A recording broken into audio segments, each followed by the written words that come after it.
일단 중요한 포인트부터 잡고 그리고 나서 들어갈게요. 자, 지금 보시면 규언과 제목부터 보고 그리고 이야기를 시작할게요. 자, 규언과 할 때 규는 규방이라는 뜻이야, 규방. 자, 우리가 규방을 다른 말로 사창 이렇게도 표현하거든요. 다 이제 여자가, 부녀자가 머무는 곳을 규방이라고 그래요. 요거 아셔야 되고, 그 다음에 원이라는 건 뭐냐면 이제 원망한다. 그럼 합치면 규방에서 이제 이 부녀자들이 원망하는 노래 요런 이야기가 되더라. 자, 그러면 이제 그 당시 요게 조선시대 가사니까 이제 그 당시 부녀자들이 쓸 수 있는 주제는 한정적이었거든. 왜냐면 여자들이 태어나서 오늘날처럼 뭐 대학을 가거나 이런 게 아니라 무조건 결혼을 해서 애를 낳고 그리고 남자를 내조해주는 그런 역할을 했었단 말이야. 자, 그렇기 때문에 그럼 규방에서 원망할 수 있는 거는 그거밖에 없어. 예를 들어서 결혼을 했어. 부모님께 사랑을 받다가 결혼을 해서 이제 남편의 내조를 하고 자식을 키워나가는데 예를 들어서 시부님이 신입사를 시켜. 자, 또는 남편하고 사이가 좋으면 참 좋았을 텐데 오늘날처럼 연애 결혼이 아니다 보니까 남편을 좀 그지 같은 애를 만날 수도 있잖아요.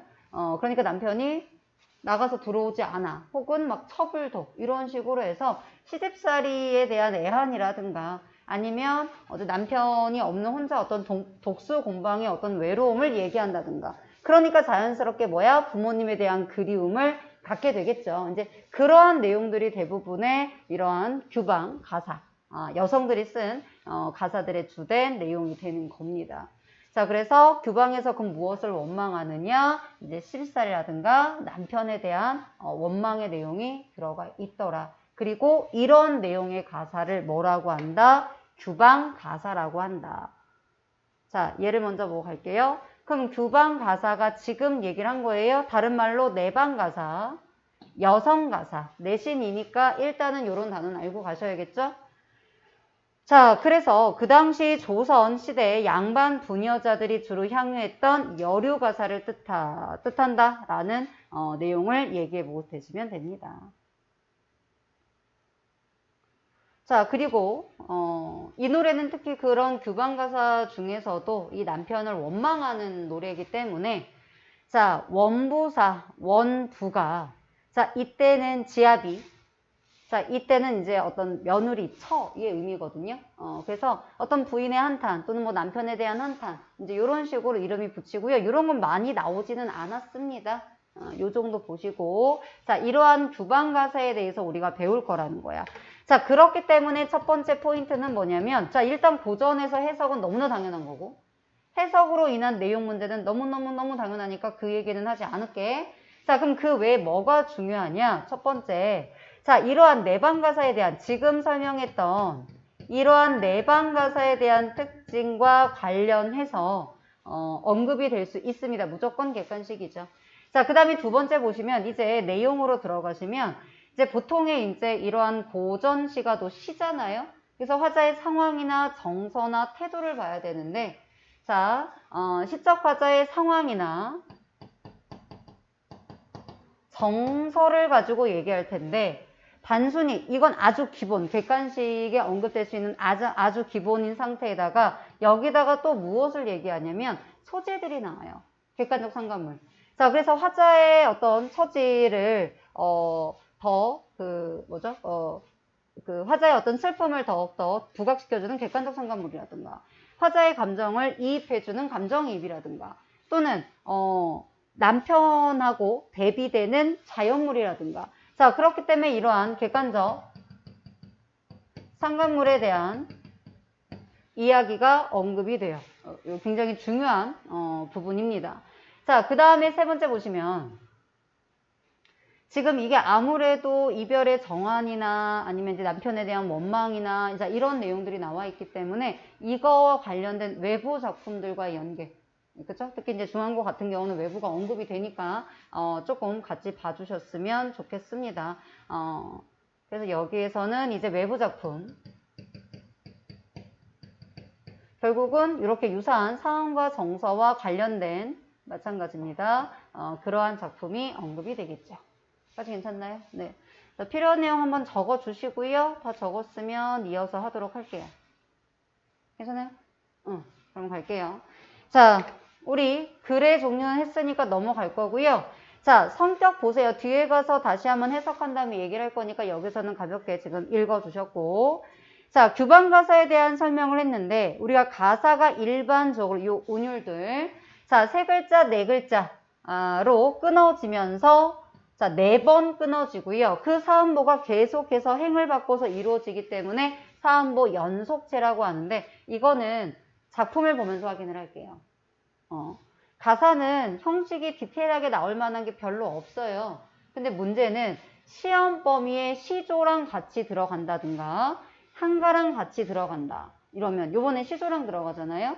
자, 시조랑 들어가는 경우에는 좀 유사한 공통적인 특징을 보셔야겠죠. 그래서 이런 특징들 좀 봐주셨으면 좋겠고요. 네, 뭐 주제는 네, 참고로 한번 봐주시면 됩니다. 나머지는 읽어봐 주시면 되겠고요. 자, 나머지 내용들 중에서 이제 요것들 특히 밑줄 걷던 거 있죠? 이제 그 중심으로 지금 수업하기 전에 읽으셨으니까 요 내용 중심으로 보시면 되겠고요. 요걸 바탕으로 해서 지금 시를 같이 볼 거거든요. 근데 첫 번째 이제 중요하게 보실 게 이거예요. 오늘날과 시대적 배경이 일단 다르다는 걸 알고 가셔야 돼요. 조선시대이기 때문에 지금같이 여성의 어떤 권리가 없었어. 그러니까 좀 이해 안 가는 부분들이 있을 거는 이제 그 당시가 오늘날과 어떤 사회적인 배경이 다르구나라고 생각하시면 돼요. 자, 그 당시는 뭐냐? 자, 남자는 고귀하고 여자는 되게 천했단 말이야. 자, 그 다음 두 번째. 여자는 남자를 따라야 돼요. 자, 그래서 여성은 남성을 지아비를 따라야 된다. 이 부자가 지아비 부자예요. 그래서 여자는 반드시 따라야 된다. 지아비를 이런 얘기예요.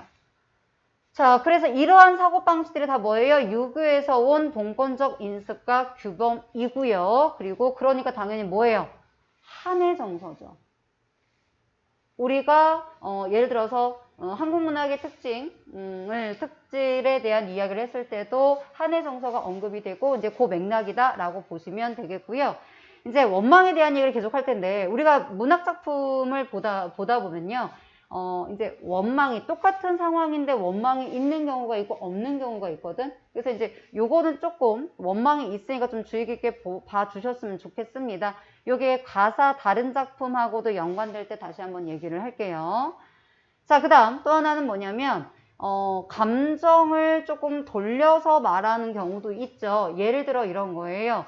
우리가 이렇게 화자의 감정을 어떤 대상에 투영시켰어.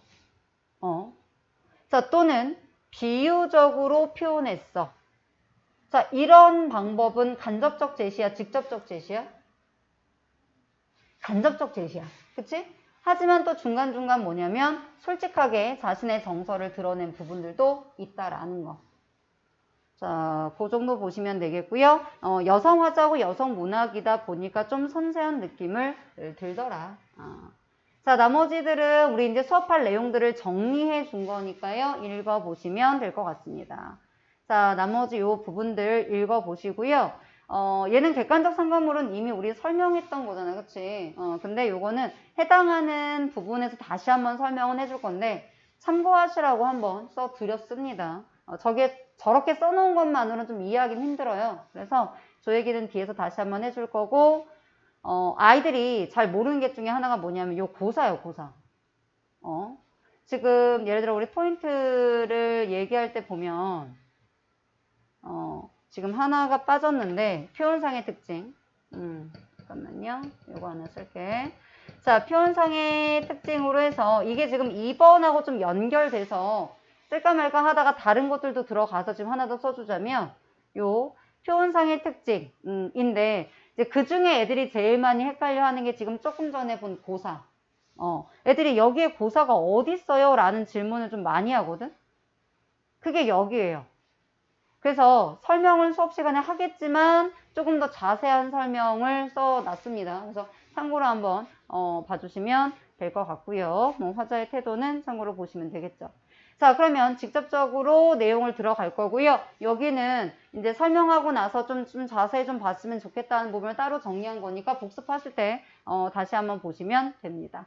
자, 일단 들어갈게요. 뭐 처음 하는 작품은 아니니까 많이 어렵진 않겠지만 어쩔 수 없이 고전시가가 우리 요즘 말하고 너무 다르기 때문에 해석이 뭐 딸딸딸 외우고 있는 건 아니니까 아마 또 까먹은 부분도 있었을 거예요. 그러니까 들으시면서 집에서 복습하시고 그리고 토요일날 할 수 있을까? 네, 토요일날 해석 테스트 구두로 볼게요. 해석은. 그리고 내용 테스트 네, 들어가도록 하겠습니다. 자, 그럼 가볼게요. 자, 앞부분에서는 뭐냐면 시적 화자가 이제 자신의 현재 신세를 한탄하는 거예요. 자, 그래서 앞에 쭉 신세를 한탄하는 것부터 이제 시작을 합니다. 자, 내가 엊그제 얼마 전까지만 하더라도 젊었더니 이제 이어적기니까 그 당시에는 젊었더니 하마 어찌 어이다 늙었는가. 아니 내가 얼마 전까지만 해도 굉장히 젊었었는데 내가 이렇게 늙었는가. 자, 계속 신세 한탄. 소년 행락이. 자, 이때 소년은 젊은 남자아이가 아니야. 자, 이때 소년은 그냥 젊었을 때의 어떤 즐거움이. 자, 생각하니 말해도 소용이 없다. 늙어서 서러운 말씀을 하자고 하니 목이 메는구나. 자, 이때 이 소년 행락이라는 것은 직역을 하면 그냥 있는 그대로 내가 어렸을 적에 즐겁게 지내던 일인데, 자, 그럼 내가 물어볼게. 만약에 이걸 표현을 바꿔서 결혼하기 전에 즐거웠던 시절, 맞아 틀려? 맞아요. 이제 그렇게 객관식으로 나오기도 한다는 거지. 그러니까 문학에서 어려운 게 그거야. 이렇게 배웠는데 그럼 얘가 어릴 적이라는 게 애들이 정말 또 조금 했을 때라고 생각하는데 그게 아니라 지금이 아닌 그냥 젊은 시절도 다 통칭하는 거니까 결혼하기 전의 시절도 같이 이야기를 한다. 그래서 얘는 좀 써주면 좋을 거거든. 실제로 내신에서 언급되는 단어거든요. 자, 결혼하기 이전의 삶들을 다 통칭하는 겁니다. 네. 자, 그리고 내가 늙어서 서러운 말씀을 하자고 하니 목이 맨다고 했죠. 그러면 이 서러운 말씀이 뭐예요? 이제 앞으로 전개될 이야기가 되겠죠. 그 다음부터. 자, 여기까지 중요한 거 뭐냐? 과거를 회상하고 있다. 과거를 회상하고 있다. 괜찮아요? 이제 과거를 떠올려 보니까. 자, 그 다음 두 번째는 뭐냐? 신세를 한탄하고 있다. 핵심이죠?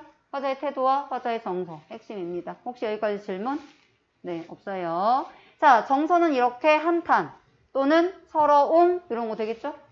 여기 써 있으니까 서른, 서러운 정서가 되겠죠? 정서가 이렇게 나와 있는 것들은 읽으시면서 체크를 하시는 게 좋아요. 자, 그럼 자신의 어린 시절의 이야기를 한번 볼게요. 자, 이제부터 나오는 서러운 이야기가 되는 겁니다. 자, 부생 모육. 자, 원래 직역을 그대로 하면 아버지가 나를 낳으시고 모육, 어머니가 나를 기르시니 이건데 사실은 그냥 부모님이 나를 낳고 기르시니 이렇게 생각하시면 돼요. 자, 부모님이 나를 낳고 기르실 때 신고. 자, 그럼 뭐냐? 맵고 쓰고 즉 어려움. 이 맵고 쓰고라는 게 몹시 고생했다 이런 표현이에요. 자, 부모님이 나를 기르시면서 몹시 고생하면서 나를 길러내실 때 공우배풀, 공후 어떤 벼슬이에요. 어떤 높은 벼슬에 배필은 그 부인이 되는 것은 바라지 않더라도 군자호구 좋은 남자의 좋은 짝이 되기를 바랬대요. 자, 이게 바로 뭐예요? 부모님의 바람이었어요. 뭐 부모라면 누구나 이런 마음을 갖겠지. 민서도 이제 결혼을 하는데 부모님이 대충 양아치랑 만나서 결혼해 이렇게 생각하진 않잖아요. 그렇죠? 그러니까 뭐 아주 부잣집까지는 아니더라도 네가 고생하지 않은 그리고 좀 똑똑하고 돈도 잘 벌고 예의 바르고 심지어 잘생기기까지 한 그런 남자랑 결혼하기를 바랄 거란 말이야. 자, 그런데 삼생의 원업이요. 자, 삼생이라는 거는 전생, 현생, 그 다음 생. 그러니까 불교에서 보는 관점인 거죠. 그래서 이거는 이제 불교적인 관점입니다. 자, 내가 이 선생의 업이고, 그 다음에 월하의 연분으로, 자, 월하라는 거는 우리가 월하노인에서 온 말이거든요. 월하노인의 준말로서 오늘날로 치자면 듀오 같은 결혼 정보회사 같은 그런 역할을 하는 거고요. 좀 여러분이 아는 말로 중매쟁이. 근데 이제 어떤 통속적인 중매쟁이라기보다는 조금 약간 그런 신성한 그런 인물, 부부의 인연을 맺어준다는 그런 평범하지 않은 그런 노인 이런 얘기거든요. 마치 삼신 할머니가 아기를 점지해준다 이런 것처럼. 자, 그래서 부부의 인연을 맺어주는 이 월화노인의 연분으로 장안유역 경박자를 꿈같이 만나서, 자, 밑에도 어휘풀이 되어 있지만, 자, 서울거리에서 이름난 호탕한 풍류객이라고 쓰고 우리는 그냥 양아치라고 읽는다. 그냥 나이트 가고 맨날 술 먹고 룸 가고 이런 애야. 그냥 양아치라고 생각하면 쉬워요. 그냥 가벼운 남자를 꿈같이 만나서 재수도 없지, 그치? 자, 당시의 용심, 마음쓰기를 살얼음 디디는 듯 하였다. 자, 옛날에 이제 이렇게 아무리 부모님의 사랑을 받고 자라나다 하더라도 시집을 가면 이제 거기 또 새로운 부모님이 생기고 남편이 있잖아요. 그러니까 얼마나 더 조심스러웠겠어요. 근데 마음 쓰는 게 지금 살얼음 디디는 것처럼 편안하지 않았다는 거는 시집 가서 뭔가 편안하지 않았겠지. 지금 구체적으로 언급이 되어 있지는 않지만 아마도 얘가 시집간 뒤에 뭐 시부모님 모시는 거라든가 남편을 모시는 게 먼저 뭔가 편안하지 않았겠죠. 더구나 이런 양아치니까. 괜찮아요? 밑에서 보시면 되겠고요. 뭐 이런 것들은 참고로 보시면 되는데요. 여기 하나만 보세요. 자, 부모님이 이런 걸 아까 바랬다고 했죠. 자, 근데 동시에 뭐냐면 자, 화자의 소망도 그랬을까? 가능합니다. 부모님이 바랬고 대부분은 여기에 직접적으로 제가 쓰진 않았지만 당연히 네가 나도 좋은 남자랑 결혼해야지 나는 만수르 같은 남자랑 결혼할 거야 이렇게까지는 아니어도 좋은 남자랑 결혼해야지 라고 하는 거는 부모님이 이렇게 원했어요 라고 썼지만 사실 나도 바란 거야. 이건 보편적인 거기 때문에 굳이 써있지 않아도 이렇게 해석이 됩니다. 부모님의 소망이자 그리고 나의 소망이다. 까지 괜찮아요? 네. 요 정도에서 혹시 질문 없으시면 그 다음 가시면 되겠고요. 뭐 읽어보시면 되고요. 이제 요거는 이제 그러니까 이제 결혼 하면서 그리고 이제 그 결혼 생활하는 그런 날들까지 지금 떠올리고 있는 거죠. 자, 그 다음 장면 볼게요. 자, 3528 겨우 지나 천연여질이 저절로 이니 계속해서 나의 과거의 삶에 대한 이야기를 합니다. 바로 뭐냐? 나의 잘 나갔던 시절. 어머니가 가끔 얘기하지 않으시니? 어머니 예쁘시잖아. 뭐지? 뭔가 멈칫 뭐지? 어머니 예쁘시잖아. 그래서 내가 봤을 때는 굉장히 인기가 많으셨을 것 같은데. 왜? 어머니가 약간 도도하셔서 그럴 수 있어. 이게 되게 많으셨을 것 같은데. 그래서 예쁘시니까. 어쨌든 남자들은 또 이렇게 좋아하니까. 근데 아버지한테 그치? 아버지한테. 빼앗겼어. 자, 아버지가 이제 당첨이 돼서 이제 엄마랑 결혼을 하신 거지. 자, 근데 이제 이럴 거 아니야. 내가 너 때는 정말 한미모 했는데. 뭐 이런 거. 우리 엄마는 예쁜 얼굴은 아니거든? 이거 조심스러운 발언인데. 이게 예쁜 얼굴은 아닌데. 나름 인기는 있으셨던 것 같아. 내가 봤을 때는 성격도 워낙 좋으시고, 이렇게 말도 편하게 잘 해주셔서. 근데 또 이제 본인은 꼭 그렇다라고 말씀은 안 하지만, 내가 너네 아빠랑 만나지 않았어도, 이런 얘기를 또 하시고, 또 패션에 관심이 좀 많으셔서, 우리 아빠는 어렸을 때 이 무릎 밑에 오는 치마도 짧다고 하는 스타일이야. 내가 정말 짧은 치마를 입기 시작한 게 20대 후반이야. 아빠가 교복 치마만 봐도 너는 왜 이렇게 치마가 기냐? 내 교복 치마 무릎 아래에 있는데 1학년 치마 되게 길게 맞추잖아. 무릎 아래에 있는데 아빠 뭐 넌 왜 이렇게 치마가 이렇게 짧게 입고 다니? 그래서 그 지금 어디까지 해야 되나? 그럼 이 종아리의 절반을 가려야 되는 거야. 아빠 기준은. 근데 우리 엄마가 다리가 엄청 하얗고 다리가 얇으셔. 몸의 어떤 전체적인 거에 비해서.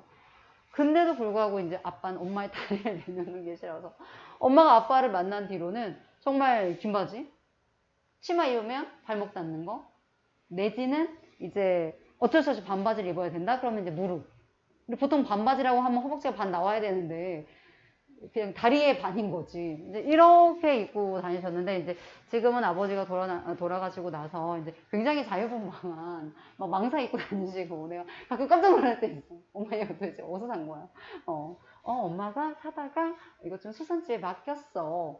그래서 우리 엄마가 이렇게 패션에 관심이 있었나 싶을 정도로 뭐 옷도 수선해서 입으시고 어디서 망사를 사서 망사 입으시고 그러면서 이제 엄마가 또 이렇게 말도 잘 하시고 이러니까 주변에 이제 이렇게 주변 분들이 엄마를 좋아하시고 뭐도 많이 사다 주시고 같이 놀러 가자고도 많이 하시거든.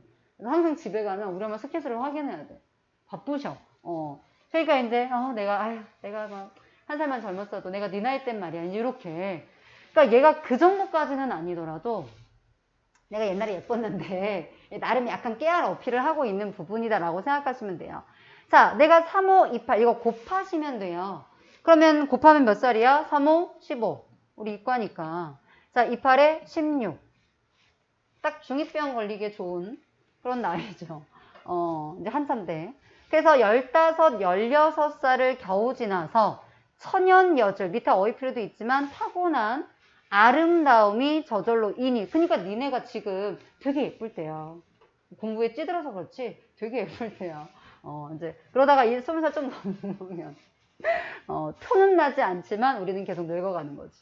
어쨌든 너네 타고난 아름다움이 저절로 이미 이 얼굴과 이 태도로 100년을 기약한 거야. 내가 또 한 미모 하니까 이 경박자 애가 나한테 빠진 거지. 이 아주 가벼운 양아치가 나한테 빠진 거야. 그래서 100년 기약을 했다라는 거는 이제 한평생 함께 살기로 결혼을 했다는 거죠. 자, 그래서 이제 한참 예쁠 때 결혼을 했어. 낚아채인 거지. 자, 근데 연광이 훌훌하고 조물이 다시아야. 영광이 훌훌하다는 거는 세월의 흐름을 뜻하는 거예요. 그래서 시간이 빠르게 지나고, 자, 시간의 흐름이에요. 그리고 조물주가 다시아요. 자, 지금 얘가 너무너무 행복하고 좋잖아? 너무 예쁘고 이제 막 결혼해서 막 설레고 있는 그때 조물주가 시샘이 많아서 자, 다시아요. 봄바람 가을물이 배울이 푹 지나듯 요거 이제 중요한 표현이죠. 자, 요게 이제 시간의 흐름, 똑같이 시간의 흐름이지만 얘가 훨씬 더 많이 나옵니다. 그러니까 낼 게 아무래도 긴 글들은 이 가사같이 긴 글들은 낼 게 많다 보니까 이제 전체적인 내용을 객관식으로 물어보든가 아니면 밑줄을 긋고 많이 보시죠? 이제 세부적인 내용으로 물어보는 형태로 나올 때 많이 나오는 것 중에 하나 표현상의 특징이에요. 자, 배우리 북이라는 거는 내가 따로도 얘기를 앞쪽에 나오나 보다. 앞쪽에 정리한 부분에. 자, 거기도 나와 있는데 이제 여자들이 옛날에 이렇게 배트를 짰잖아요. 그러면 이렇게 천을 짜면 가로줄, 세로줄이 있을 거 아니야? 내가 이렇게 세로줄을 짜면 한번 이렇게 왔다 갔다 하거든? 이걸 북이라고 하는데 짜면 되게 빠르게 왔다 갔다 하겠죠. 그래서 걔가 빠르게 천 위를 왔다 갔다 하듯이 시간이 그렇게 지나갔다는 거야. 나의 좋은 시절을 시샘하듯이 해서 이렇게 시간은 빠르게 흘러가겠다라는 거죠. 자, 그래서 내 그 예뻤던 타고난 어떤 아름다움이 저절로 일던 시절이 지나가고 그 아름다웠던 시절, 자, 요거 되게 잘 나오는 표현이에요. 설빈환, 그 다음에 면목가증, 이거 굉장히 잘 나와요. 자, 설빈환은 마찬가지로 어휘풀이 되어 있는데요. 이제 아주 풍성한 머릿결, 자, 그 다음에 화안, 아주 꽃같이 예쁜 얼굴, 그냥 예쁜 얼굴이라고. 그 예쁜 모습은 어디에 두고 면목가증이 되었구나. 자, 이렇게 끊어줄게요. 면목가증이라는 거는 그냥 딱 봐도 가증스럽다. 보기 싫은 거죠. 자, 그럼 이렇게 예뻤을 때는 내가 타고난 아름다움이 저절로 잃었을 때니까 언제였겠어요? 과거였겠죠.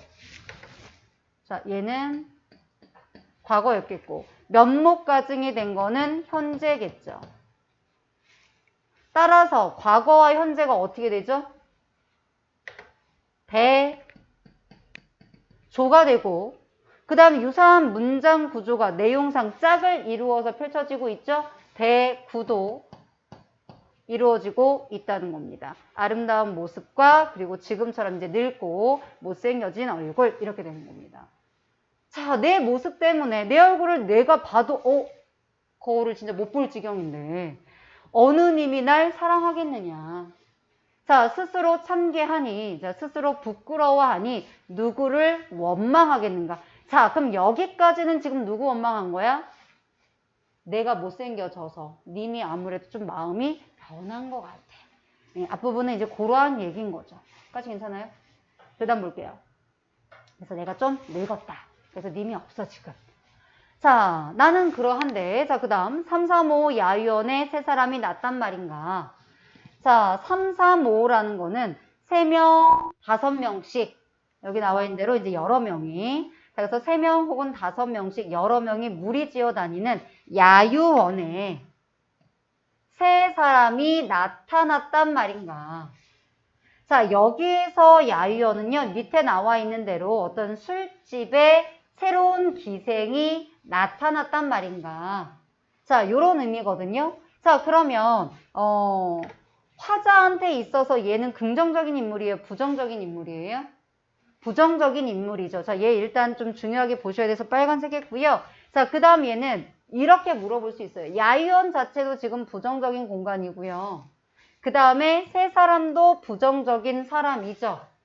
남편이 술집에 가는 것도 부정적이고 그 술집에 여자를 만나러 가는 것도 부정적이야. 어떻게 물어보느냐에 대해서 이어절로 물어보면은 야유원의 세 사람인 거고 그 다음에 그냥 1어절로 물어보면 둘 중에 둘 다 부정이지만 누굴 써야겠어? 세 사람이겠죠. 그것만 좀 구분해 주시면 되겠고요. 자, 이건 시적 화자에 있어서 님과의 어떤 장애물 같은 존재죠. 굳이 말하자면 그래서 우리가 뭐랑 비슷한 느낌을 받냐면 서경별곡 있죠. 서경별곡. 서경별곡 중에서 꽃이 나오죠. 자기 사랑하는 남자가 대동강 건너편으로 가면 꽃을 꺾을 것입니다 할 때 이 꽃이 다른 여자였거든요.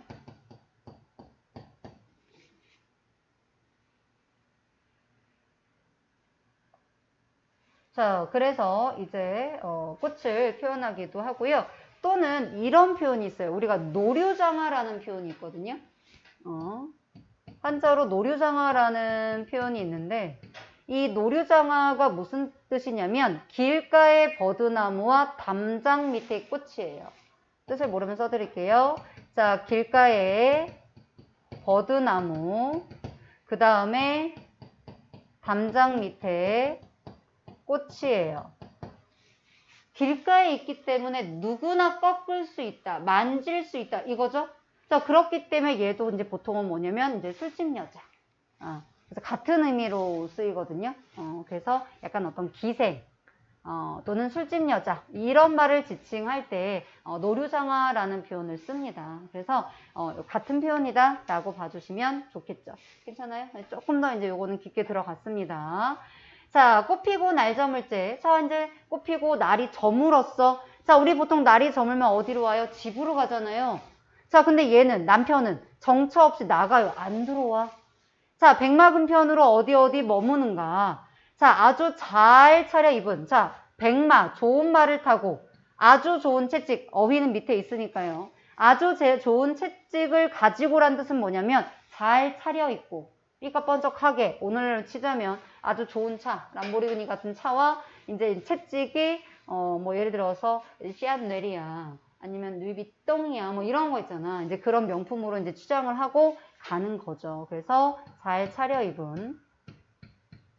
아니면 안 써, 이해하시면 안 쓰셔도 상관없습니다. 옷차림을 뜻한다. 그러니까 직역을 하면 그냥 여기 나와 있는 것처럼 좋은 말과 좋은 채찍 이런 거지만 굉장히 잘 차려입은 그런 옷차림으로 어디 갔는가. 그럼 얘는 지금 정확하게 어디 갔는지 알아 몰라? 몰라. 남편의 소식을 모르는 거야. 자, 멀고 가까운 어디 있는지 모르는 거야. 어디 있는지도 모르는데 소식을 더욱 알겠는가. 무슨 법? 그렇지. 서리법이야. 서리법 설명 안 해도 되죠? 네, 의문 형식, 그 다음에 당위적인 내용. 많이 했으니까 안 할게요.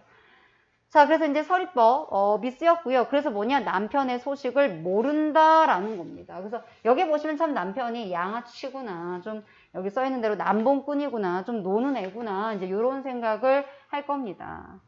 까지 괜찮나요? 네. 뭐 참고로 요거는 봐주시면 될 것 같고요. 자, 그 다음 가볼게요.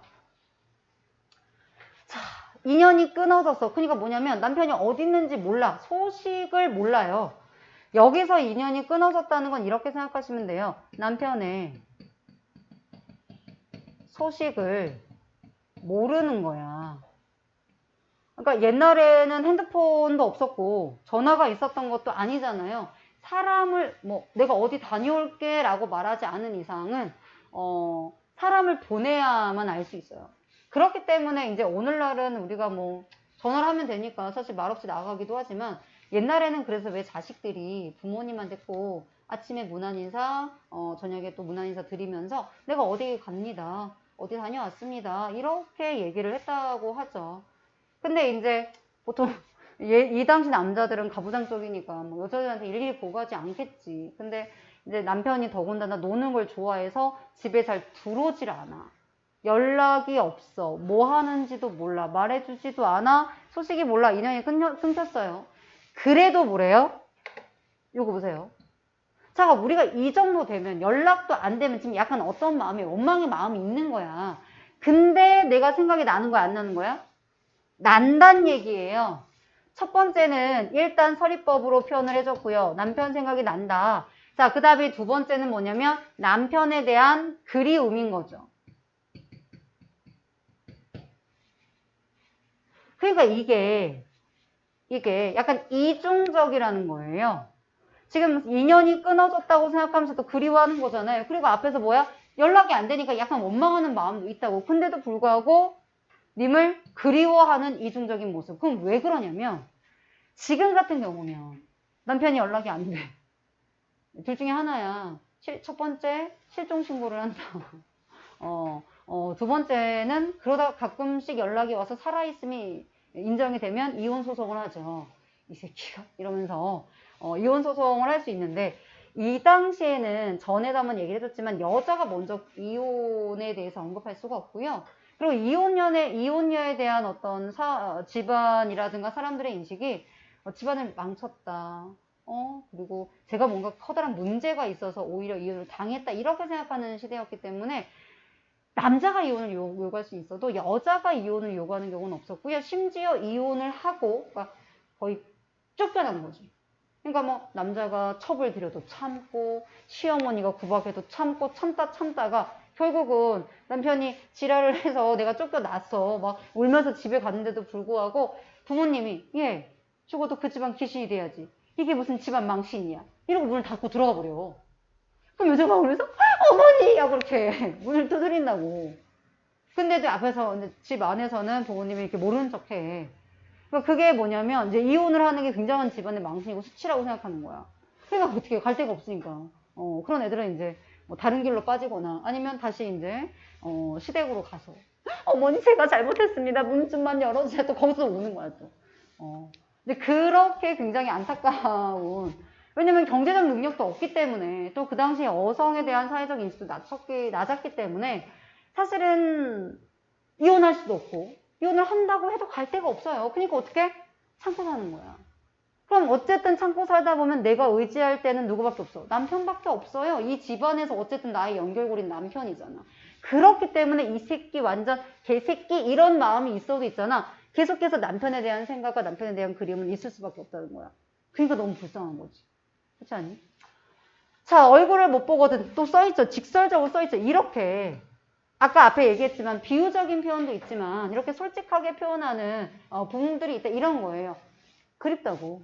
자, 얼굴을 못 보면 그립지나 말았으면 좋겠는데 그립다는 얘기지. 그립기나 말았으면 좋겠는데 그 말은 뭐야? 그립다는 얘기예요. 하루는 12대, 길기도 길고 그쵸? 무작정 기다리니까 굉장히 길게 느껴질 거예요. 한 달은 30날, 지루하구나. 지루하다의 옛말이 지리하다는 겁니다. 그래서 어떻게 하는 거예요? 남편을 그리워하고 기다리고 있는 겁니다. 나 읽을 때마다 되게 마음이 아픈 것 같아요. 이게 또 다른 어떤 삶의 낙이라도 있으면 괜찮은데 그런 것도 없으면 맨날 시어머니 눈치만 보고 남편은 언제 오나 기다리다가 남편 왔는데 막 술이 떡이 해갖고 막 꼬장 부리고 막 심지어 막 때리기까지 하는 진짜. 죽이고 싶겠지. 하지만 또 죽일 순 없고. 아주 복잡한 마음일 겁니다. 자, 어쨌든 계속해서 어떻게 해요? 뭐 선택의 여지가 없으니까 남편을 기다리고 있는 모습입니다. 자, 계속해서 이전 이거는 기다리고 있는 모습이거든요. 자, 옥창에 우리 아까 규방 얘기했었죠. 자, 이 옥창이라는 게 규방과 같은 얘기예요. 여인이 머무는 곳. 자, 이 여인이 머무는 규방에 심은 매화가 몇 번이나 피었다 졌는가. 자, 매화라는 건 뭘 나타낼까요? 시조? 지조? 아, 지조인데, 맞아요. 지조인데, 여기서도 지조입니까? 몇 번이나 매화가 폈다, 졌다, 폈다, 졌다. 이때 매화는 지조 말고 또 뭘 알리죠? 어느 계절이지? 봄이야. 그래서 뭐 님에 대한 나의 어느 변함없는 마음, 뭐 굳이 틀리다고 보기는 어렵겠지만 그걸로 나오지 않아요. 여기서는 몇 번이나 피었다, 졌다라는 거는 봄이 몇 번이나 왔다 갔다라는 거예요. 그래서 얘는 봄이라는 계절감을 드러내는 거고요. 자, 몇 번이나 피었다 졌다라는 건 뭐겠어요? 시간의 흐름이겠죠. 그 얘기는 밑에 마주하고 할게요. 자, 그 다음 나오는 게 뭐예요? 겨울밤 나오죠. 그 다음에 여름 나오죠. 자, 얘는 매화 봄. 자, 겨울 나오고 여름 나와요. 그리고 삼춘하류 호시절 나오고요. 그 다음에 가을 나오죠. 뭐죠? 계절의 흐름이에요. 그럼 이렇게 계절이 바뀔 동안 남편은 오지 않고 소식이 끊겨 있다라는 겁니다. 자, 그래서 지금 이 부분들이 다 뭐가 되냐면 시간의 흐름을 나타내 주는 애들입니다. 자, 그래서 여기서부터 지금 쭉 시간의 흐름을 나타내 주더라.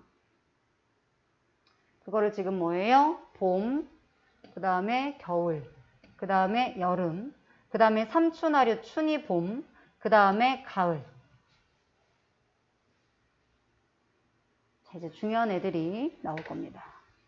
자, 그래서 얘 자체가 그냥 객관식 하나예요. 계절의 변화를 통해서 시간의 흐름을 드러내고 있다. 까지 괜찮나요? 자, 하나 더 써줄까? 여기다 써줄게요. 사계절의 풍경을 통해서 시간의 흐름을 드러내주고 있다. 자, 그 다음에 보실 만한 것들이 일단 요 실솔. 굉장히 중요하죠. 실솔. 자, 그리고 나서 자칫론하고 구준비. 요거 볼 텐데요. 자칫론 구준비 한번 보세요. 내가 지금 계속해서 님을 뭐 하고 있는 거죠? 기다리고 있는 거예요. 지금 이 기다림도 계속 지금 이어지고 있는 거잖아요.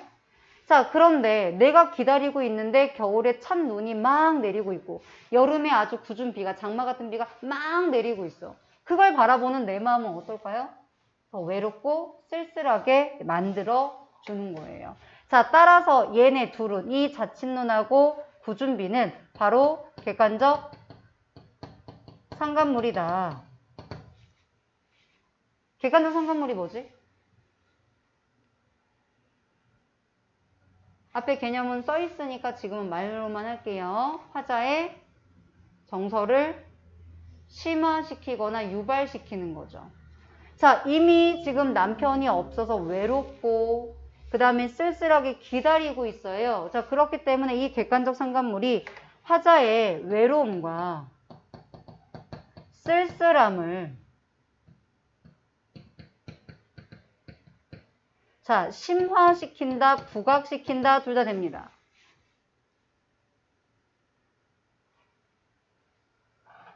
자, 삼춘하류 호시절에, 자, 그 봄에 꽃이 피고 버드나무가 우거지겠죠.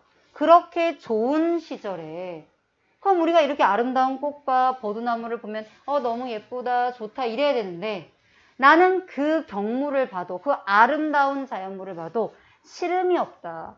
어떠한 감흥이 없는 거예요.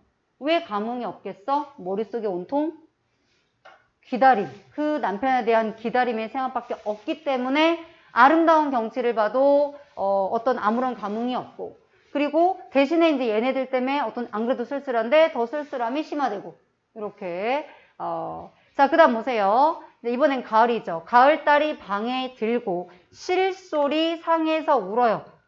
자, 이 부분 보세요. 실솔은 귀뚜라미예요. 상은 침대고요. 상으로 많이 나와요.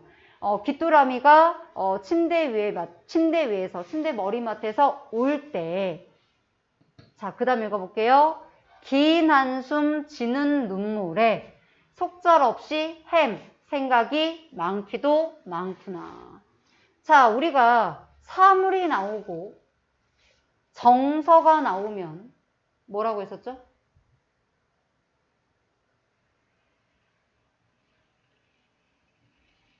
슬로우 비디오 같이. 자, 감정이입. 말이 잘 안 나올 거야. 이제 중간중간 또 까먹고 이렇게 하니까. 자, 요거는 감정이입이에요. 요거 쓴 다음에 다시 한번 구별해 드릴게요. 자, 감정이입이 되려면 첫 번째. 뭐라고 했었지? 사물이 감정을 지녀야 돼요. 사물이 감정을 지닌다라는 건 뭐지? 사물을 사람처럼 인격화시켰다. 라는 표현이다.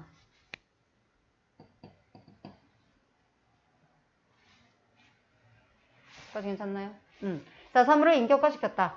자, 그 다음에 두 번째 보시면 그러한 사물의 감정이 자, 누구랑 같아요? 화자의 정서랑 같아요. 근데 팁을 한번 줬었죠? 대부분의 시들이 특히 현대 시들은 얘는 물론 고전 시가지만 대부분의 시들 혹은 특히 현대 시에서는 부정적인 정서가 있으면 근데 고전에선 예외가 있어요. 유상가 같은 거. 자, 부정적 정서가 있으면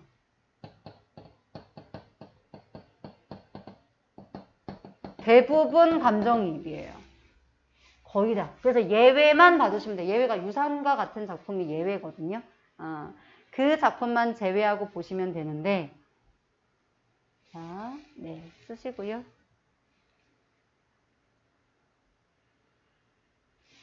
그러니까 이런 거죠.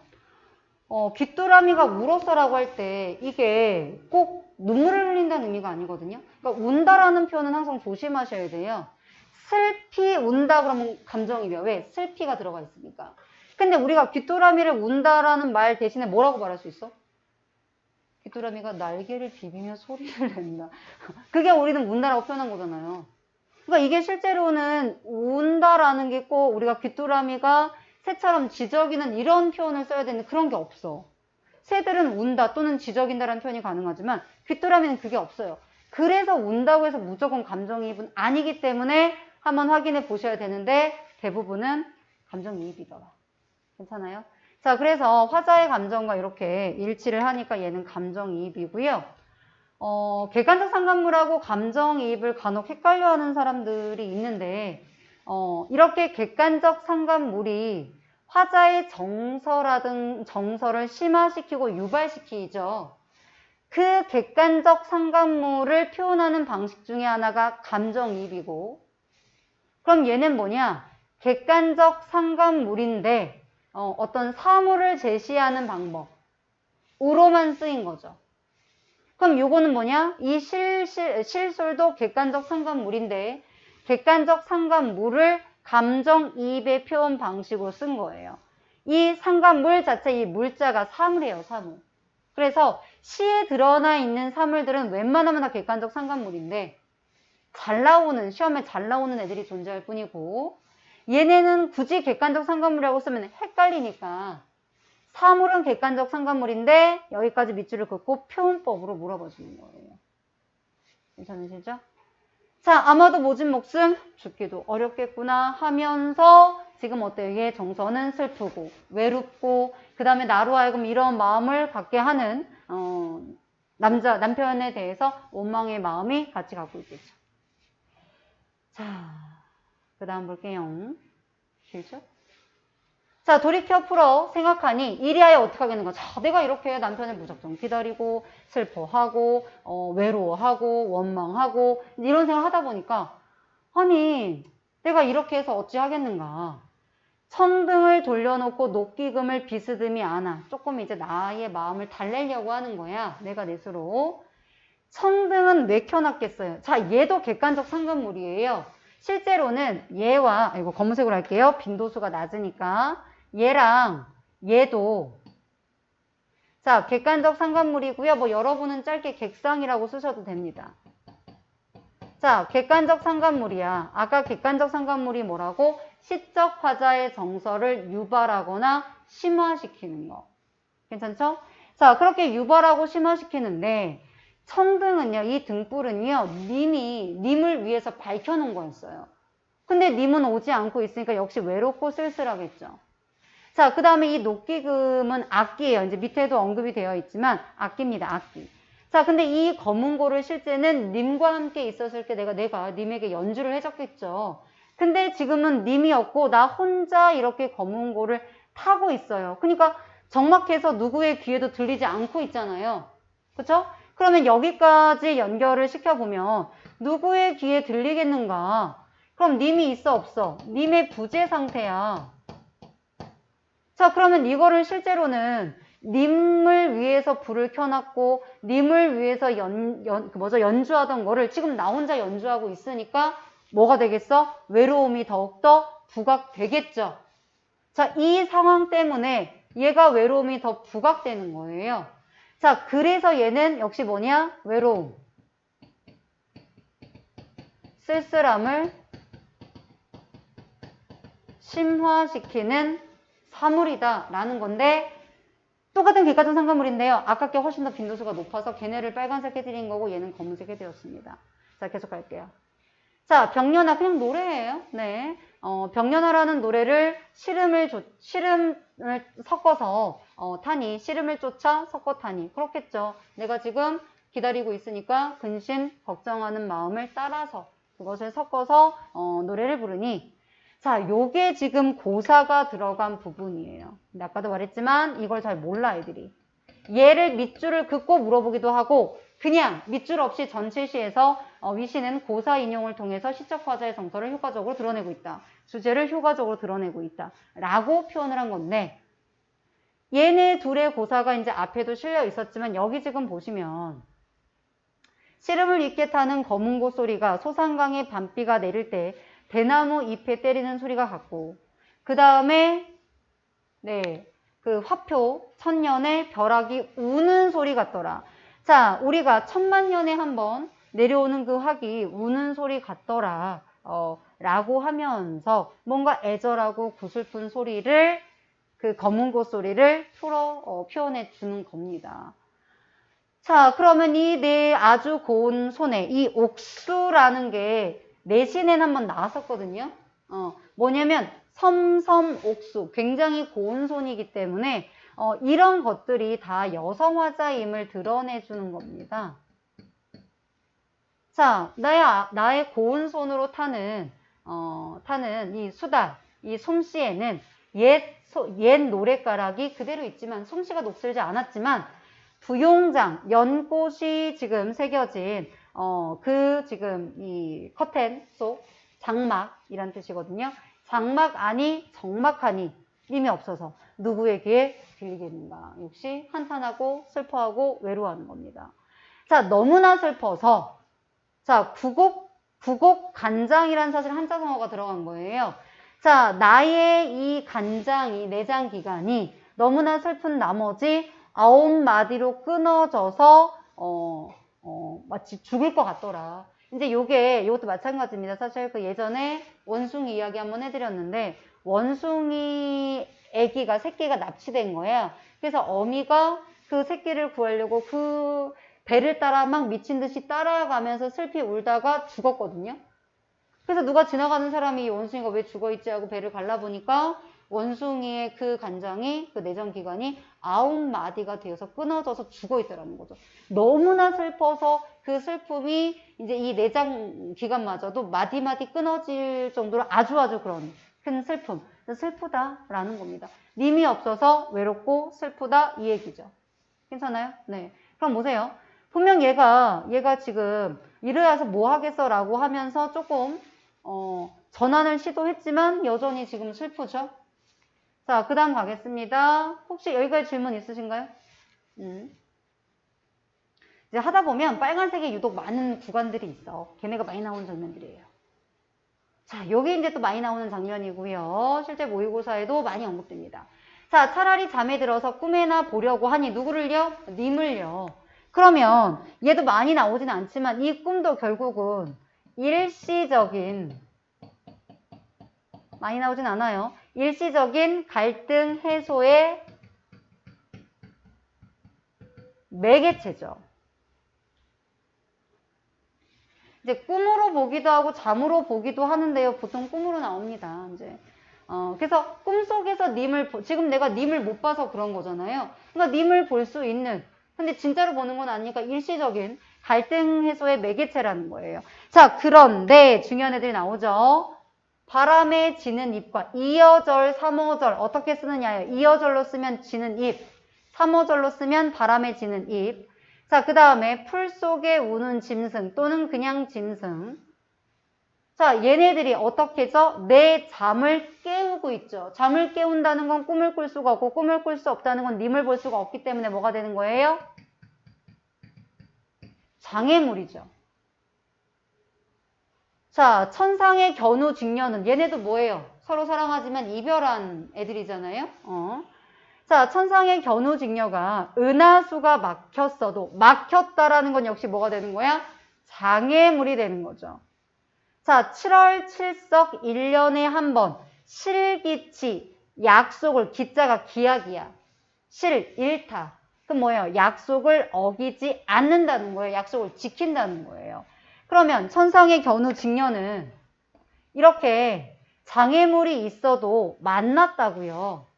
그런데 우리님은 가신 후에 무슨 약수에 가릴 건데, 약수에 가렸어, 막혔어 라는 걸 통해 부정적 시어인 거 확인되시죠?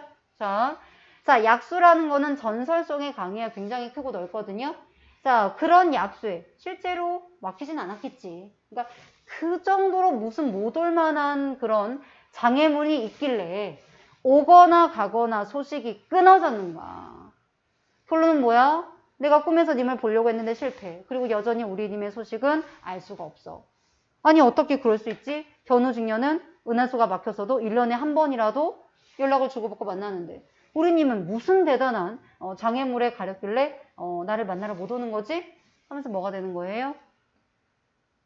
우리 님과 천상의 견우 직녀가 서로 어떻게 되는 거죠? 대비가 되는 거죠. 대비 또는 대조. 자, 그리고 얘네도 만나는데 왜 뭐다? 라고 해서 어떤 감정? 원망의 정서가 나온다. 원망의 정서 중요합니다. 자, 난가는 계단이에요. 자, 계단에 비스듬히 서서 님 가신 곳을 바라보니 왜 바라보겠어요? 언제 오실까 기다리는 거예요. 아까도 말했지만 굉장히 이중적이죠. 자, 이렇게 원망하는 마음이 있으면서도 계속 기다리는 이런 이중적 태도가 왜 그런지는 아까 설명했었죠? 그 당시 어떤 사회적인 상황 때문에 선택의 여지가 없어서 그런 것이다. 자, 초로에 풀잎에 이슬은 맺혀 있고 저녁 구름이 지나갈 때. 자, 중림 푸른 곳에 새소리는 더욱 서럽구나. 뭐가 느껴지지 않나요? 뭐가 느껴지지 않아요? 뭐가 느껴지지 않아요? 나만 느껴져요? 새가 서럽다니까 뭐가 될까? 그렇지. 감정이입이 되는 거고요. 새는 객관적 상관물이 되겠지. 자, 그 다음에 새 소리라고 했으니까 청각적 심상이 되겠죠. 그 다음 대나무가 푸르죠? 뭐예요? 시각적 심상이겠죠. 어라? 둘 이상의 심상이 나왔으니까 다양한 심상, 이미지를 통하여 라는 표현이 가능한 거예요. 둘 이상이면 무조건. 네. 세상에 서러운 사람이 수없다 하려니와 수없이 많다 하겠지만은 운명이 기박한 홍아는 젊은 여인을 뜻합니다. 여기 밑에도 있겠죠? 네. 지금 운명이 기구한 여자라고 했잖아요. 홍안을 직역하면 붉은 얼굴이거든요. 근데 옛날에 이렇게 붉은 얼굴을 젊은 여인, 아름다운 얼굴 이렇게 표현했어요.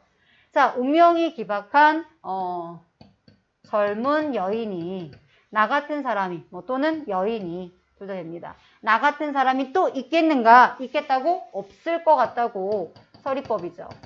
아마도 나는 이 님의 지위로, 님 때문에, 님 탓이니까 혹시 뭐예요? 이 님의 지위로, 너 때문에라는 거니까 원망이지. 원망. 자, 살 듯 말 듯 하여라. 하구나. 자, 우리 고전에서 라로 끝납니다. 영탄입니다. 자, 살 듯 말 듯 하구나. 까지 괜찮아요? 그리고 아직 하나 빼먹은 거 있어요. 네, 나머지는 읽어보시면 될 것 같고요. 자, 여기 지금 마지막 보시면 방명이, 운명이 기구하다라는 거니까 자신의 운명을 기구하다라고 생각하는 건 뭐다? 운명론적인 태도이다. 괜찮나요? 자, 여기까지 내용 보시고 나머지 이제 심화적인 내용들은 한번 이제 읽어보세요. 이제 다른 이제 교과서들에 나오는 주요 활동들 잘 나오는 것들 이런 내용들이거든요. 그래서 이제 나머지 부분들은 좀 읽어보시면 좋을 것 같고요. 우리는 다시 맨 앞으로 가도록 할게요. 자, 두 번째 장. 네. 첫 번째 장은이 아까 읽으셨고, 이 화자의 정서와 태도인데 이미 다 한 거거든요. 첫 번째 장에서 요거. 특히 원망, 자조, 한탄. 자, 자조라는 거는 스스로를 조롱하고 비하하는 거잖아요. 근데 내가 못생겨져서 님이 나를 찾지 않는 거라고 하는 부분들은 스스로를 약간 비하하는 거잖아요. 요런 부분, 자조도 있다라는 거. 이것도 많이 나타나지 않기 때문에 그냥 넘어가는 부분이거든요. 자, 요거 하나 봐주시면 좋겠고, 원망은 지금 확실하게 느끼셨죠? 네. 자, 그 다음 장 보시면, 님에 대한 태도는 한번 읽어보시면 될 것 같고요. 아까 객관적 상감을 얘기했었잖아요. 그래서 이런 거예요. 화자의 정서를 드러내는 어떤 대상인 거죠. 그래서 화자의 심정을 강조해 주거나 전이해서 드러내주는, 그러니까 화자의 심정을 드러내 주거나 아니면 강조하거나 이런 것들, 이렇게 해서 화자의 뭐예요? 심정을 드러내 주는 간접적인 대상인 거예요. 자, 이런 걸 다 뭐예요? 그러한 사물을, 이게 중요한 단어죠? 사물이에요, 사물. 사물이니까 객관적 상관물이에요. 자, 그러니까 직접적으로 어떤 감정이 없는 객관적인 대상마저도 나를 보면서 슬퍼하고 있다라고 느낄 정도면 얼마나 그렇겠어라는 걸 더 효과적으로 드러내기 위해서 이렇게 사물을 이용했다는 거고요. 이 객관적 상관물을 드러내는 방법이 1번, 이렇게 쓸까요? 1번 대조. 그러니까 대조에 드러난 사물은 다 객관적 상관물. 자, 2번 감정이 제일 많이 나오는 정도죠. 자, 3번은 그냥 사물을 제시하거나 아니면 어떤 매개체로 존재하는 경우. 사물을 단순히 제시해 놓거나 아니면, 그러니까 우리 이거를 환기한다는 표현을 쓰거든요. 사물로 환기시키거나 아니면 매개체로 사용하는 경우들이 다 요 객관적 상관물의 표현 방식이더라. 자, 얘가 표현법이죠. 따라서 왼쪽에 있는 감정이입은 그러한 객관적 상관물의 표현 방법 중에 하나이고, 감정이입은 아까 따로 다시 한번 정리해 드렸으니까 하지 않겠습니다. 자, 이렇게 지금 요거 자체가 그냥 한 문제라는 거예요. 자, 했던 내용이니까 하진 않겠고요. 자, 참고로 한번 봐주세요. 굉장히 다양한 표현들이 쓰였고요. 이 중에서 얘만 할게요. 우리 중간중간 보면 한자어가 좀 많이 쓰였죠. 아무래도 사대부 여성이니까 그런 거거든요. 자, 근데 한자어가 쓰였고 고사도 쓰였고 양반, 누가 봐도 양반이야. 그치? 자, 근데 중간중간 뭐도 쓰였다? 우리말도 쓰였더라. 자, 그럼 우리말을 왜 썼느냐? 자, 이 부분. 자, 순우리말을 사용하여 한과 슬픔을 직설적이고 좀 더 과장되게 표현함으로써 정서를 효과적으로 전달하기 위해서다. 자, 그 다음에 한자나 고사 인용이나 이런 부분들은 우리가 이 규방 가사가 이 사대부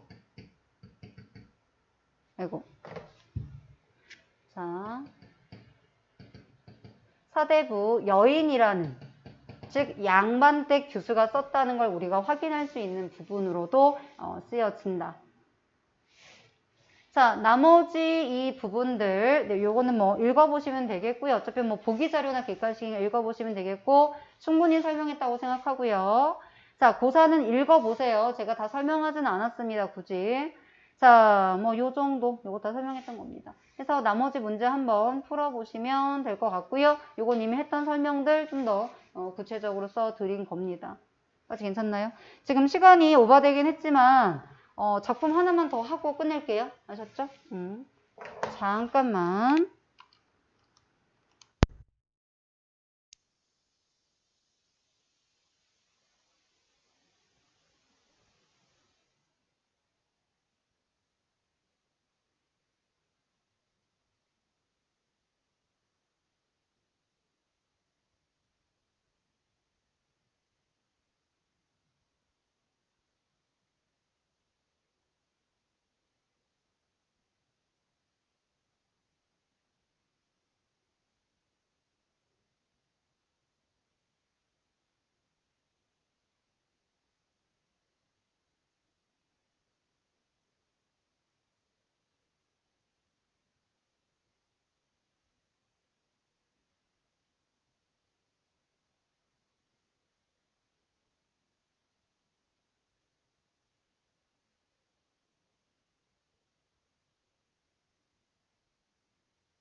볼게요. 자, 이 백석의 시부터 일제강점기로 들어가거든. 근데 이제 요 시와 다음에 배우는 시들하고는 분위기가 달라요.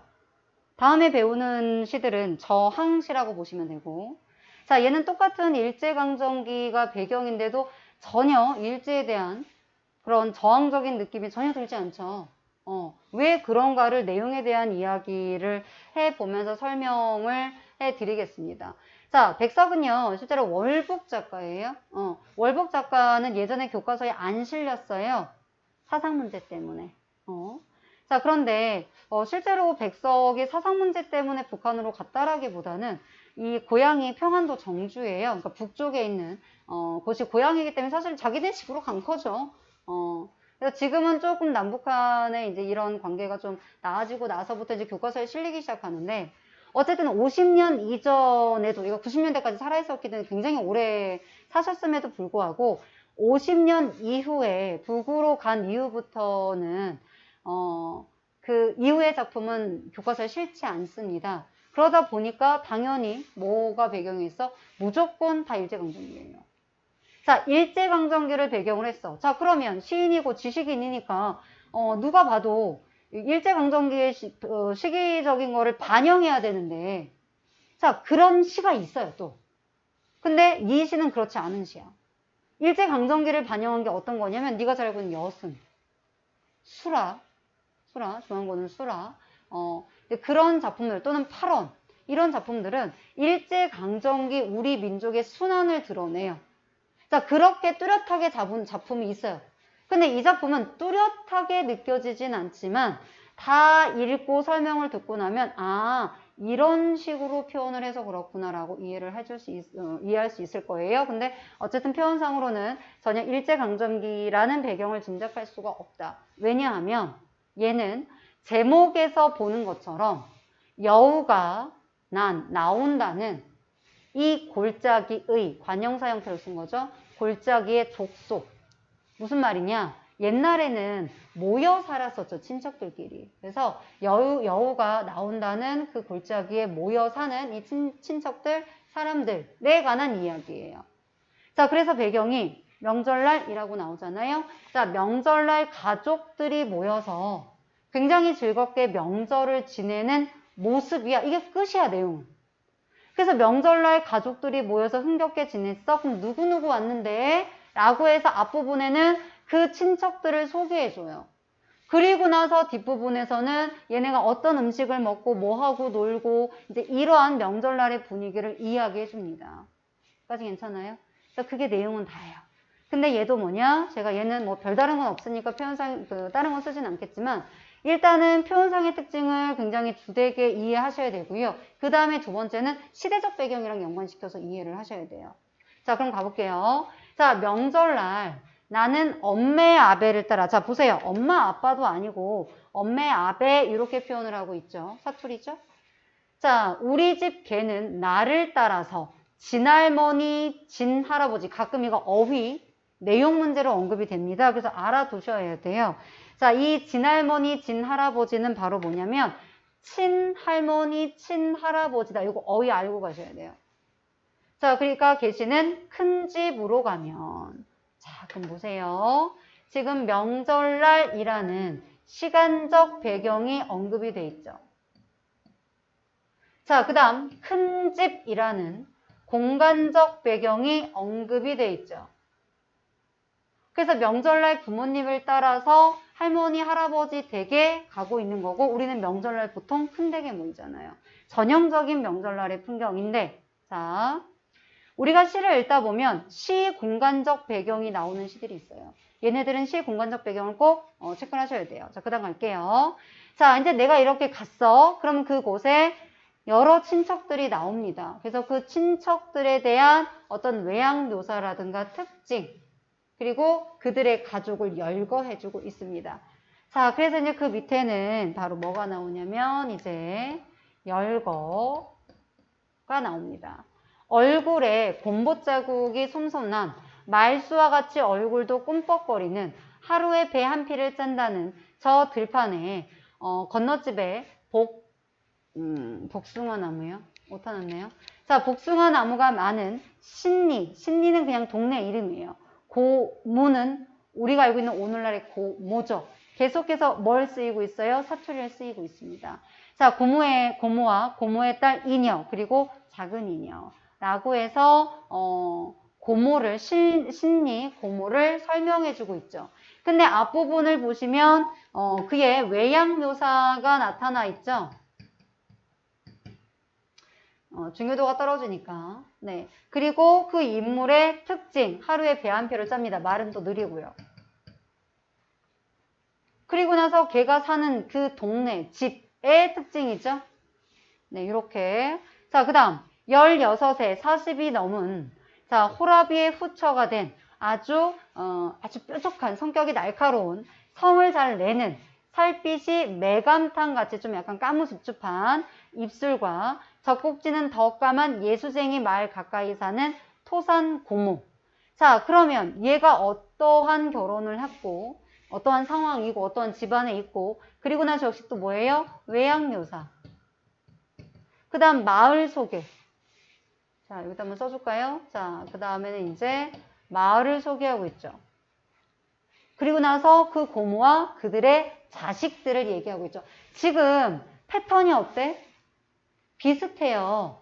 자, 그래서 열거를 해주는데요. 좀 비슷한 문장 구조가 반복되고 있다. 될까요? 안 될까요? 되겠죠. 자, 또 나옵니다. 자, 육십리라고 해서 파랗게 베이는 산을 넘어 있는 해변에서 아까 얘가 살고 있는 마을들은 원래는 뒤에 나왔잖아요. 근데 얘는 살고 있는 마을이 앞에 나왔죠. 자, 먼저 얘가 살고 있는 그 마을에 대한 설명을 해주고요. 자, 과부가 된 코끝이 빨간 언제나 흰 옷이 아주 깨끗한 그러면 역시 의학묘사 그 갖고 있는 특징. 자, 말 끝에 서럽게 눈물을 짤 때가 많은 역시 특징. 자, 큰 고을 고모. 그리고 그들의 자식들이죠. 비슷하죠? 자, 그리고 나서는 이제 다른 친척들 보세요. 배나무 접을 잘하는 주정을 하면 토방돌을, 그러니까 술을 많이 먹으면 이제 주정으로 그 돌을 뽑는 오리치를 잘 노는, 올가미를 잘 노는 먼 섬에 반딧젖을 담으러 가기를 좋아하는 삼촌과 삼촌 엄마, 사촌 누이, 사촌 동생들이 라고 나왔잖아요. 그럼 여기까지가 인물 소개잖아요. 자, 그럼 역시 뭐예요? 인물의 특징. 이 제시되어 있죠. 얘는 동네가 나와 있지는 않죠? 자, 그리고 그러한 친척들이 그득히 할머니, 할아버지가 안간에는 자, 그럼 뭐예요? 안채 애들 모여서 방 안에는 새 옷의 냄새가 나고 라고 했죠. 자, 그럼 여기까지 지금 보시면 명절날 모이는 친척들을 열거해 준 겁니다. 괜찮나요? 자, 그래서 친척들을 열거해 줬고요. 유사한 구조로 설명이 되고 있다는 거는 지금 제가 썼지만 쓰지 않아도 느껴지셨죠? 그리고 또 하나는 뭐야? 별다른 내용은 없구나. 왜 빨리 끝난다고 하는지 알겠죠? 자, 그 다음 갈게요. 자, 그렇게 다 모여 있고요. 자, 그 다음에는 뭐냐면요. 자, 그 명절날 먹는 음식이 나옵니다. 자, 그럼 보세요. 일단 이 명절에 보통 우리가 새 옷을 많이 입잖아요. 그러니까 새 옷 냄새가 난대요. 후각적 심상이죠. 냄새. 또 인절미, 냄새.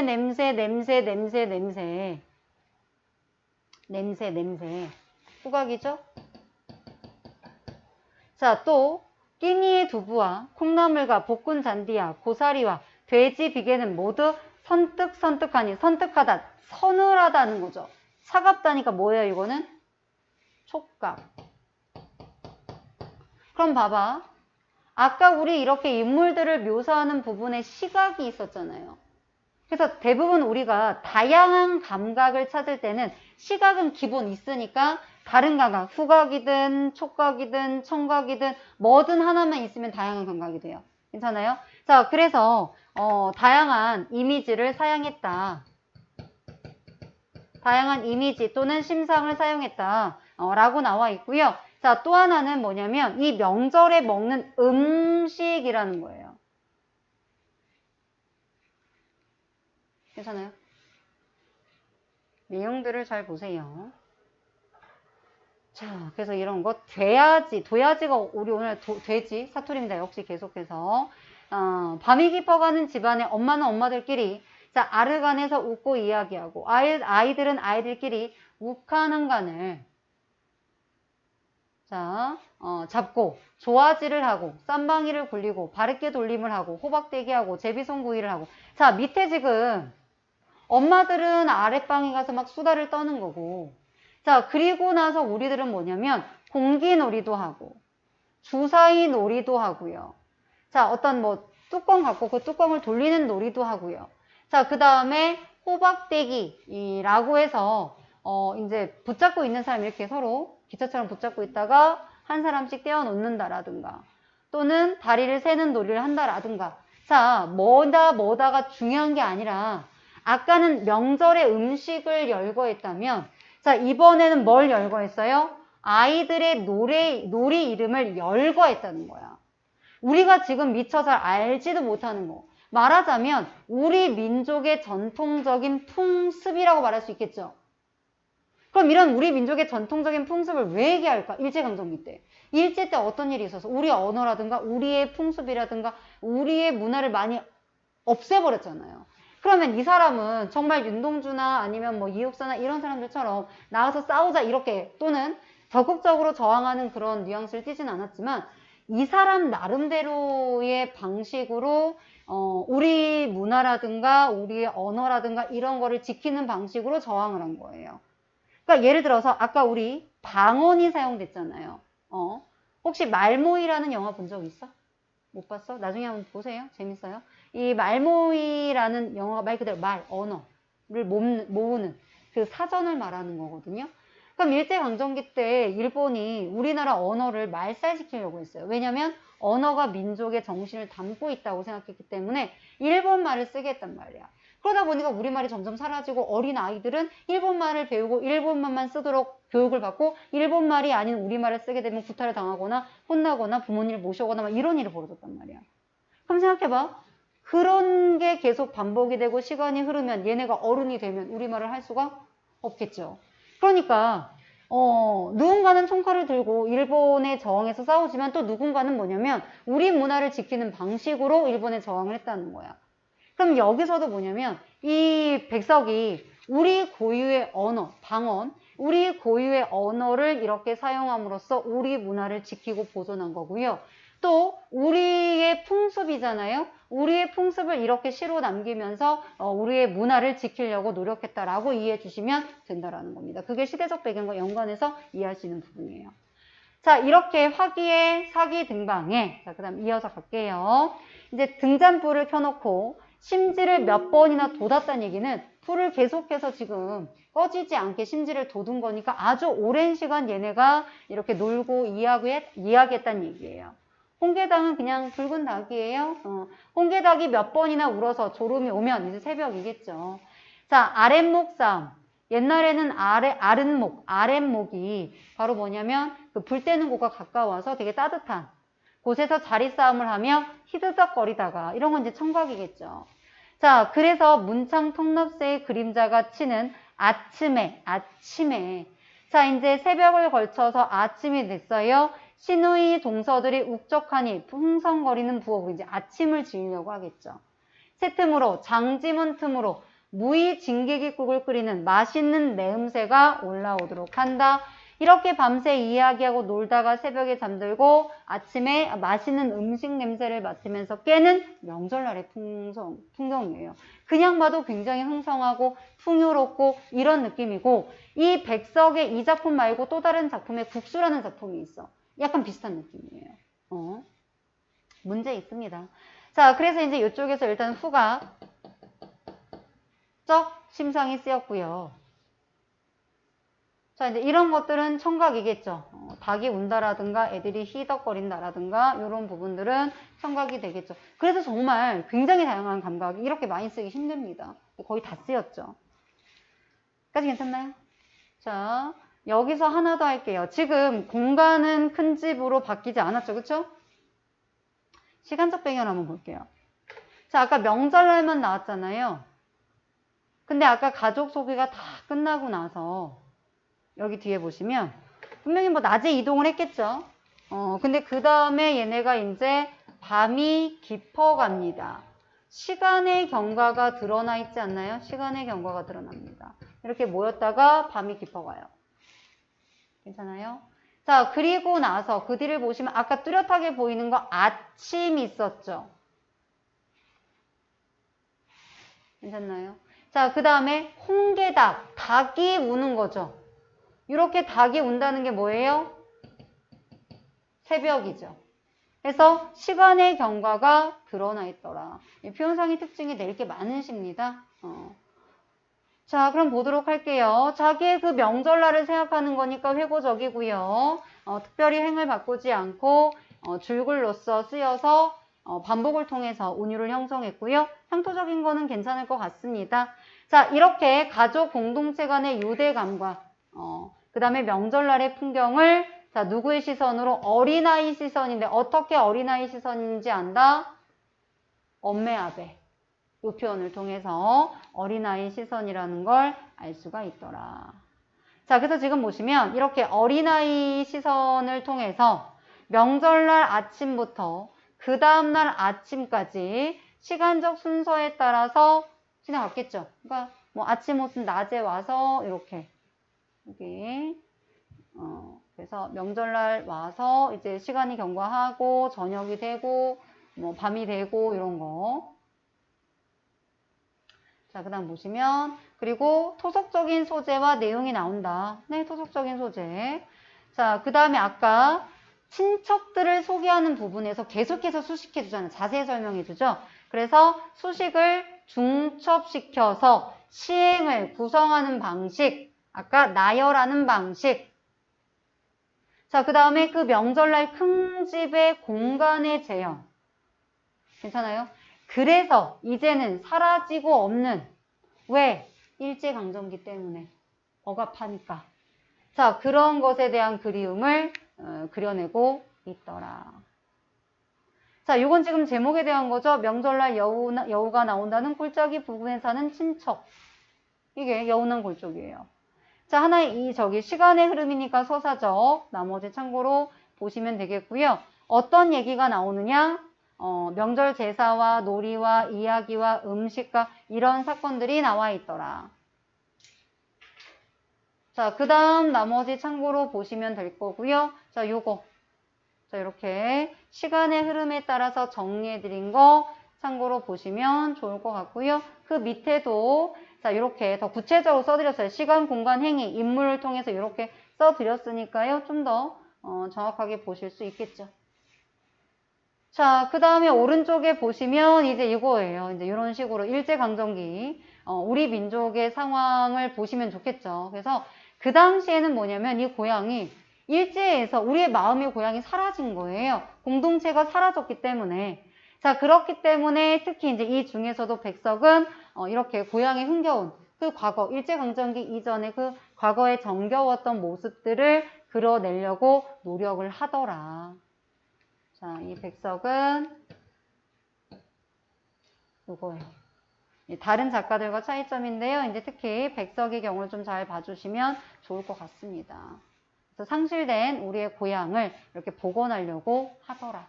까지 괜찮으세요? 자, 한번 보시고요. 나머지 그 뒤쪽에는 자, 문제들이 나와 있으니까 같이 풀어주시면 되겠죠? 자, 일단 오늘은 여기까지 하도록 하겠습니다.